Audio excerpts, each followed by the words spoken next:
الحمدللہ وحدہ لا شریک لہ والصلاة والسلام علی من لا نبی بعدہ وعلی آلہ واصحابہ الذین اوفوا عہدہ۔ اللہ تعالیٰ نے انسان کو اتنی نعمتیں عطا فرمائی ہیں کہ خود اللہ قرآن کریم میں ارشاد فرماتے ہیں وَإِن تَعُدُّوا نِعْمَتَ اللَّهِ لَا تُحْصُوهَا، اللہ کی نعمتیں تم شمار کرنا چاہو تو شمار نہیں کر سکتے۔ اللہ تعالیٰ کی بہت بڑی نعمتوں میں سے سردی اللہ کی نعمت ہے، بہت بڑی نعمت ہے۔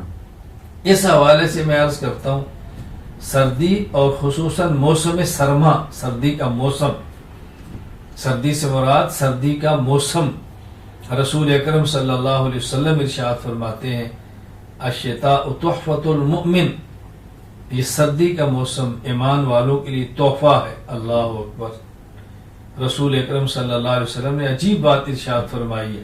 اللہ اکبر، طال لیلہ فقام، اس کی راتیں لمبی ہیں، مومن قیام کرتا ہے، تہجد پڑھتا ہے، نوافل پڑھتا ہے۔ قصر نہارہ فصام، دن چھوٹے ہیں تو مومن روزہ رکھتا ہے۔ میں گزارش کروں گا اس سردی کے موسم سے وہ لوگ ضرور فائدہ اٹھائیں جہاں سردیوں کی راتیں لمبی ہیں اور دن چھوٹے ہیں۔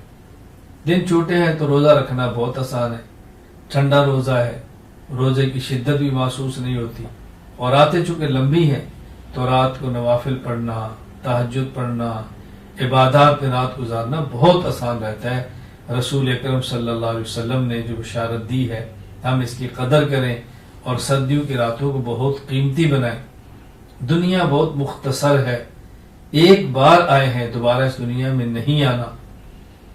مومن کی شان ہے رات کو اللہ کے سامنے کھڑا ہونا، گڑ گڑانا، مانگنا، آہوزاری کرنا، اللہ سے رو رو کے اپنے گناہوں کو معاف کرانا، رزق اللہ سے مانگنا، عزت اللہ سے مانگنا، صحت اللہ سے مانگنا، عافیت اللہ سے مانگنا۔